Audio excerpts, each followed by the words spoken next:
ഉമ്മൻ കൂടി ചേരുന്നുണ്ട്. അതാണ് ഡോക്ടർ എൽസി ഉമ്മൻ. അതായത് ഇന്ന് ഈ വാർത്ത ഞങ്ങൾ ചർച്ച ചെയ്യുമ്പോൾ ഏറ്റവും പ്രധാനപ്പെട്ടത് ഷഹബാസ് മരണപ്പെട്ടു എന്നുള്ളതാണ്. എങ്കിൽ സമാനമായ തരത്തിൽ ഒരു ITIയിൽ മറ്റൊരു വിദ്യാർത്ഥി അതിക്രൂരമായ ആക്രമണത്തിന് വിധേയനാകുന്നു.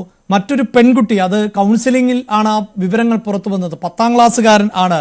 അത് ചോക്ലേറ്റിൽ ലഹരി നൽകി പീഡിപ്പിക്കുന്ന സാഹചര്യം ഉണ്ടാകുന്നു. അവിടെയും സോഷ്യൽ മീഡിയയിലൂടെയൊക്കെയുള്ള പരിചയം എന്നതാണ്.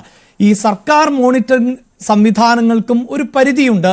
ഒരു പക്ഷേ സ്കൂളുകളിൽ അടക്കം കൂടുതൽ ആരോഗ്യകരമായി കുട്ടികളെ മുന്നോട്ട് കൊണ്ടുവരുന്നതിന് നേതൃത്വം നൽകാൻ പറ്റുമായിരിക്കും. പക്ഷേ അതിനപ്പുറത്ത് നേരത്തെ ആൻസൺ സൂചിപ്പിച്ചതുപോലെ അതൊരു നിശ്ചിത സമയം മാത്രമാണ്. അതിനപ്പുറത്ത് വീടുകളിൽ ആണ് സമയം ചെലവഴിക്കുന്നത്. വീടുകളിലേക്ക് എത്തുമ്പോൾ കുട്ടികൾക്ക് ഇന്നത്തെ ഒരു ജീവിത രീതി അനുസരിച്ച് അച്ഛനും അമ്മയും ഒക്കെ ജോലിക്ക് പോകുന്ന സാഹചര്യം ഉണ്ടാകും. അവരുടേതായ ജീവിത തിരക്കുകൾ ഉണ്ടാകും. അവിടെ കൃത്യമായ ഒരു മോണിറ്ററിങ്ങിനുള്ള അവസരം ഉണ്ടാകുന്നില്ല. അപ്പോൾ സോഷ്യൽ മീഡിയയിലും അടക്കം ഒരു സെൻസറിങ്ങും ഇല്ലാത്ത ഇടത്തേക്ക് കുട്ടികൾക്ക് ചെറുപ്രായത്തിൽ എത്തിപ്പെടാൻ സാധിക്കുന്ന ഒരു സാമൂഹിക അന്തരീക്ഷമുണ്ട്. അതിൽ എങ്ങനെയാണ് ഈ കുട്ടികളെ തിരുത്താൻ സാധിക്കുക? എങ്ങനെയാണ് അവരെ നേർവഴിയിൽ നടത്താൻ സാധിക്കുക?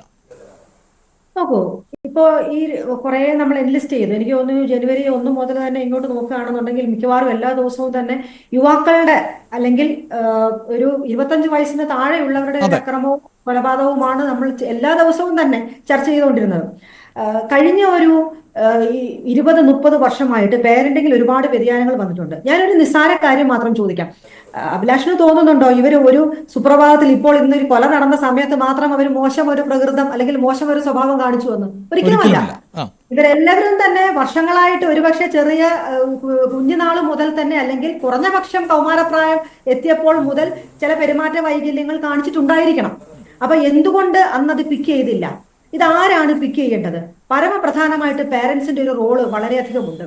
അവിടേക്കാണ് ഞാൻ വരുന്നത്. ഒരു 20-30 വർഷമായിട്ട്, ഒരു 20-25 കൂട്ടിക്കോ, വളരെയധികം പാരന്റിങ്ങിൽ വ്യത്യാസങ്ങൾ വന്നിട്ടുണ്ട്. ഇപ്പോഴത്തെ കുട്ടികൾക്ക് അമിത ലാളന, അമിത കെയർ, ഒന്നുകിൽ ആശാന്റെ നെഞ്ചത്ത് അല്ലെങ്കിൽ കളരിക്ക് പുറത്ത്. ഒരു വശത്ത് കുട്ടികൾക്ക് വേണ്ടിയിട്ട് ക്വാളിറ്റി ടൈം ചെലവാക്കാൻ പറ്റാതെ, കുട്ടികളുടെ വികാരങ്ങളെ അഡ്രസ് ചെയ്യാൻ പറ്റാത്ത രീതിയിലുള്ള ഒരു പാരന്റിങ് സംവിധാനമുണ്ട്. പക്ഷെ തിരക്കായിരിക്കാം, അല്ലെങ്കിൽ അവരുടെ മാനസിക പ്രശ്നങ്ങൾ കൊണ്ടായിരിക്കാം, അവരുടെ വ്യക്തിത്വ വൈകല്യങ്ങൾ കൊണ്ടായിരിക്കാം, അവരുടെ ലഹരി ഉപയോഗം കൊണ്ടായിരിക്കാം, അവരുടെ ശിഥിലമായ കുടുംബാന്തരീക്ഷം കൊണ്ടായിരിക്കാം. ആ ഒരു സാഹചര്യത്തിൽ വളർന്നു വരുന്ന ഒരു കാറ്റഗറി കുട്ടികൾ. മറ്റു കാറ്റഗറി കുട്ടികൾ എന്ന് പറഞ്ഞാൽ ഓവർ പ്രൊട്ടക്റ്റഡ് ആയിട്ടുള്ള, അമിത ലാളനയും എന്ത് ചോദിച്ചാലും അപ്പോൾ കിട്ടി ശീലമുള്ള ഒരു കൂട്ടം കുട്ടികൾ. അങ്ങനെയുള്ളവർക്ക് നമ്മളിപ്പോൾ സ്കൂളിലാണെന്നുണ്ടെങ്കിലും ടീച്ചേഴ്സിന് ഭയമാണ്. നിങ്ങളുടെ കുട്ടിക്ക് ഇങ്ങനെ ഒരു പ്രശ്നമുണ്ടെന്ന് വിളിച്ച് പറയാനായിട്ട് ഭയമാണ്. കാരണം പറഞ്ഞു കഴിഞ്ഞിട്ടുണ്ടെങ്കിൽ കുട്ടിയെ സപ്പോർട്ട് ചെയ്ത്, കുട്ടിയെ ന്യായീകരിച്ച് സംസാരിക്കുന്ന ഒരു പാരന്റിങ് കൾച്ചർ നമ്മുടെ സമൂഹത്തിലുണ്ട്. അപ്പോൾ സാധാരണഗതിയിൽ ടീച്ചേഴ്സ് ചെയ്യുന്നത് ഞങ്ങളെപ്പോൾ ഉള്ളവരുടെ അടുത്തോട്ട് റെഫർ ചെയ്ത് വിടുകയാണ് ചെയ്യുന്നത്. കുട്ടിക്ക് ഇങ്ങനെ പ്രശ്നമുണ്ടെന്ന് പറഞ്ഞാൽ അത് അംഗീകരിക്കാൻ തയ്യാറുള്ള ഒരു മാനസികാവസ്ഥയിലല്ല ഞങ്ങളുടെ അടുത്ത് വരുന്നത്.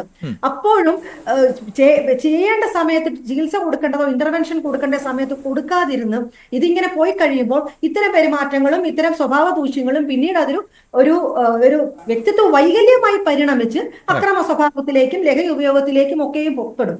ഇപ്പൊ അഡ്വക്കേറ്റ് ആൻസൺ തന്നെ ചൂണ്ടിക്കാണിച്ചു 36% കുട്ടികൾക്ക് ഉത്കണ്ഠയുണ്ടെന്ന്. അല്ലെങ്കിൽ അതിനോടൊപ്പം തന്നെ ഒരു പക്ഷേ വിഷാദം ഉണ്ടായിരിക്കാം. ഈ ഉത്കണ്ഠയും വിഷാദമുള്ള കുട്ടികൾ എന്ത് ചെയ്യും? അവരുടെ ഉത്കണ്ഠ മറികടക്കാൻ അല്ലെങ്കിൽ വിഷാദം മറികടക്കാൻ ലഹരിയിലേക്ക് ആശ്രയിക്കും. കാരണം ലഹരി ഉപയോഗിച്ച് കഴിയുമ്പോൾ താൽക്കാലികമാണെങ്കിലും അവരൊന്ന് സ്മാർട്ട് ആവും, അവരുടെ ഭയം ഒന്ന് മാറിക്കിട്ടും, അവരുടെ ഭീതി ഒന്ന് മാറിക്കിട്ടും, കോൺഫിഡൻസ് ഒന്ന് കൂടി കിട്ടും. താൽക്കാലികമാണെന്ന് അറിയാതെ അവർ ആ കെണിയിൽ പോയി പെടുന്നു.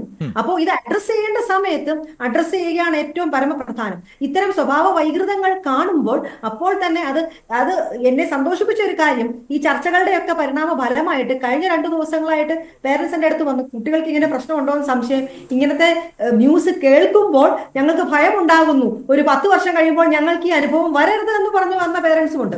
അതിന്റെ അർത്ഥം ഇത്തരം ചർച്ചകളൊക്കെ വളരെ പ്രയോജനപ്രദവുമാണ്. അറ്റ്ലീസ്റ്റ് കുറച്ചുപേരുടെയെങ്കിലും ഒരു ഇൻസൈറ്റ് ഉണ്ടാക്കുന്നതിന്, അവർക്കൊരു ബോധവൽക്കരണം നടത്തുന്നതിന്. രണ്ടാമത്തെ കാര്യം എന്ന് പറഞ്ഞാൽ ടീച്ചേഴ്സാണ്. നമ്മൾ രാവിലെ 9 തൊട്ട് വൈകിട്ട് 4 വരെ കുട്ടികൾ സ്കൂളിൽ തന്നെയാണ്. കഴിഞ്ഞ ദിവസം നമ്മൾ വീഡിയോ കണ്ടതാണ്, ഒരു ശബ്ദത്തിലൂടെ ടീച്ചർ എല്ലാ കുട്ടികളെയും തിരിച്ചറിയുന്നത്. അപ്പൊ ആ തരത്തിലുള്ള ഒരു ബന്ധം കുട്ടികളുമായിട്ട് ഉണ്ടെന്നുണ്ടെങ്കിൽ തീർച്ചയായിട്ടും ഒരു ക്ലാസ് എടുക്കുകയാണെന്നുണ്ടെങ്കിൽ എങ്ങനെ പോയാലും ഒരു 3 തൊട്ട് 5% വരെ കുഴപ്പക്കാരി പിള്ളേർ തന്നെയാണ്. അതിനകത്തൊരു സംശയവും വേണ്ട. ഒരു 30-40 കുട്ടികൾ ഉണ്ടെന്നുണ്ടെങ്കിൽ അതിനകത്തിൽ ഒരു 3-4 കുട്ടികൾ വികൃതികളും അല്ലെങ്കിൽ പെരുമാറ്റ പ്രശ്നമുള്ളവരും അല്ലെങ്കിൽ കോണ്ടാക്ട് പ്രോബ്ലംസും ഒക്കെ ഉള്ളവരാണ്. ഈ 3 to 5% കുട്ടികളെ ഐഡന്റിഫൈ ചെയ്യുന്നതിന് ടീച്ചേഴ്സിന് ഒരു ബുദ്ധിമുട്ടുമില്ല. കാരണം ഒരു വർഷക്കാലം മുഴുവനും ഒരു ക്ലാസ് ടീച്ചറുടെ കീഴിൽ അല്ലെങ്കിൽ ഒരു സെറ്റ് ഓഫ് ടീച്ചേഴ്സിന്റെ കീഴിലാണ് അവർ വളരുന്നത്. അപ്പൊ ഇങ്ങനെ പ്രശ്നമുള്ളപ്പോൾ ടീച്ചേഴ്സ് പോയിന്റ് ഔട്ട് ചെയ്യുമ്പോൾ അത് തീർച്ചയായിട്ടും അത് പേരൻസ് ആ രീതിയിൽ ഉൾക്കൊള്ളാനുള്ള ഒരു മാനസികാവസ്ഥ കാണിക്കണം. മൂന്നാമത്തെന്ന് പറയുന്നത് ഗവൺമെന്റിന് റോളില്ലാന്ന് ആര് പറഞ്ഞു? അല്ലെങ്കിൽ സംവിധാനങ്ങൾക്ക് സിസ്റ്റത്തിന് റോളില്ലാന്ന് ആര് പറഞ്ഞു? റേറ്റഡ് മൂവി ആയിരുന്നു കഴിഞ്ഞ മാസം ഇറങ്ങിയത്. കാഴ്ചക്കാർ മുഴുവൻ കുട്ടികളും. എന്തുകൊണ്ട് ID പ്രൂഫ് ചോദിച്ചില്ല? അല്ലെ എന്തുകൊണ്ട് റെഗുലേറ്ററി സിസ്റ്റം അവിടെ സ്ട്രോങ് ആക്കിയില്ല? അല്ലെങ്കിൽ എന്തുകൊണ്ട് പ്രായപൂർത്തിയാകാത്ത കുട്ടികളെ കാണിക്കുന്നു? അല്ല, അവിടെയാണല്ലോ ഇതിപ്പിളി താങ്കൾ പറഞ്ഞതുപോലെ എനിക്ക് തോന്നുന്നു തിയേറ്ററുകളിൽ അത്തരം ചില റെസ്ട്രിക്ഷൻസ് ഒക്കെ ഉണ്ടായിരുന്നു എന്നാണ് ഞാൻ മനസ്സിലാക്കുന്നത്. പക്ഷെ അതൊക്കെ തിരുത്തിപ്പോലും കുട്ടികൾ സിനിമ കണ്ടിട്ടുണ്ടാകാം. പക്ഷെ ഇത് OTT പ്ലാറ്റ്ഫോമിലൊക്കെ എത്തുമ്പോൾ അത് ആർക്കും തടയാൻ പറ്റാതെ പോവുകയാണല്ലോ. അതെ, റെസ്ട്രിക്ഷൻസ് ഇല്ലാത്ത തിയേറ്റേഴ്സ് ഒരുപാടുണ്ടായിരുന്നു. അതായത് ID പ്രൂഫ് UA റേറ്റിംഗ് 13+ ആണ്. അത് വളരെ ചെറിയ അക്ഷരത്തിൽ എഴുതി കാണിക്കും. എത്ര മാതാപിതാക്കൾക്ക് ബോധമുണ്ട് ഇത് ഞാൻ കണ്ടിട്ട് എന്റെ കുട്ടിക്ക് കാണാൻ കൊള്ളാവുന്നതാണോ എന്ന് ഞാൻ തീരുമാനിച്ചിട്ട് ആ കുട്ടിയെ കാണിക്കണം എന്നുള്ള അറിവ് എത്ര പേർക്കുണ്ട്? അത് വളരെ ചുരുക്കമല്ലേ? അത് തന്നെയല്ല താങ്കൾ ഇപ്പൊ സൂചിപ്പിച്ചതുപോലെ ഇതെല്ലാം OTT പ്ലാറ്റ്ഫോമിൽ വരുമ്പോൾ ആക്സസിബിൾ ആണ് കുട്ടികൾക്ക്. പിന്നെ ഇപ്പോൾ വീട്ടിലെ GPay ഹാൻഡിൽ ചെയ്യുന്നതും ഓൺലൈൻ ട്രാൻസാക്ഷൻ ഹാൻഡിൽ ചെയ്യുന്നതും കുട്ടികളാണ്. അവർക്ക് ഇഷ്ടമുള്ള സാധനം പേരൻസിനോട് പോലും ചോദിക്കാതെ എന്നെ അത്ഭുതപ്പെടുത്തിയിട്ടുണ്ട്. അവർ ഓൺലൈനിൽ പർച്ചേസ് ചെയ്യുകയാണ്, ഓർഡർ ചെയ്യുകയാണ്. ഇഷ്ടമുള്ളപ്പോൾ ആ സമയത്ത് അന്നേരം തന്നെ അവർക്ക് നേടി കിട്ടുന്ന ഒരു സംസ്കാരത്തിലേക്കാണ്, ആ ഒരു കൾച്ചറിലേക്കാണ് നമ്മുടെ സമൂഹം അധപതിച്ചിരിക്കുന്നത്. അപ്പൊ ഈ കുട്ടികൾ അത്രയും ഒരു കംഫർട്ട് സോണിൽ വളർന്നിട്ട് നാളെ അവർ പുറത്തേക്ക് പോകുമ്പോൾ ഇവർക്ക് ആ കംഫർട്ട് സോൺ ബാക്കിയുള്ളവരുടെ കുട്ടികൾ നൽകണമെന്നില്ല. അവിടെ എതിർപ്പ് വരും, അവിടെ ഓപ്പോസിഷൻ വരും, അവിടെ വേറെ ഒരു അഭിപ്രായം വരും. അപ്പൊ ഈ കുട്ടികൾക്ക് അതുമായിട്ട് പൊരുത്തപ്പെടാനായിട്ട് ബുദ്ധിമുട്ട് വരും. ഈ വീട്ടിൽ കിട്ടുന്നത് മുഴുവൻ ചോദിച്ച് ശീലിച്ചവൻ പുറത്തു പോയി ആരോടെങ്കിലും മാല ചോദിച്ചാൽ കിട്ടിയില്ലെങ്കിൽ അത് പകയായിട്ട് വരും, അത് വിദ്വേഷമായിട്ട് വരും. പിന്നെ കഴിഞ്ഞ ദിവസത്തെ ഇൻസിഡന്റിലും മദ്യം ഉപയോഗിച്ചതായിട്ട് നമുക്കറിയാം. അപ്പൊ മദ്യവും എന്ത് ലഹരിയാണെങ്കിലും എന്താണ് ചെയ്യുന്നത്? ശരി തെറ്റിനെ വിവേചിക്കാൻ അറിയാത്ത ഒരു അറിയാവുന്ന ഒരു കപ്പാസിറ്റി ഒരു മനുഷ്യനുള്ളത് അത് പാടെ മാറ്റിക്കളയുന്നു. അപ്പൊ ഇങ്ങനെ വിവിധ തരങ്ങളായിട്ടുള്ള പ്രശ്നങ്ങളാണ് സാധാരണഗതിയിൽ ഇത്തരം ഒരു ക്രിമിനൽ ആക്ടിവിറ്റിയിലെ കൊണ്ട് എത്തിപ്പെടുന്നതും. ഈ തരത്തിൽ പാരന്റിംഗ് മുതൽ വീട്ടിൽ മുതൽ ഉള്ള സാഹചര്യങ്ങളെ മാറ്റിയെങ്കിൽ മാത്രമേ നമുക്ക് ഇതിൽ നിന്നും തീർച്ചയായും ഞാൻ തിരികെ